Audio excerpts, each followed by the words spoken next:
গ্রামের মানুষ কত কষ্ট করে কুমড়া বড়ি বানায় আর শহরে বসে বসে আমরা খাই। আজকে আমি নিজের হাতেই বানালাম সবার সাথে। দেখেন কি কষ্ট করে বানাতে হচ্ছে। আসলে কুমড়া বড়ি বানানো অনেক কষ্ট, অনেক সময় ধরে কাজটা করতে হয়। প্রথমে কুমড়াটা ভালো করে ছেনে নিতে হয়। একটা ধারালো ঝাঁকিতে কুচি কুচি করে নিতে হয়, ওটা থেকে পানি ঝরাতে হয়।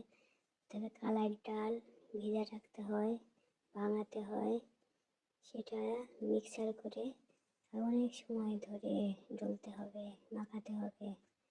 এইভাবে অনেক সময় ধরে মাখায় মাখায় তারপরে এই কুমড়ো বড়িটা দিতে হয়।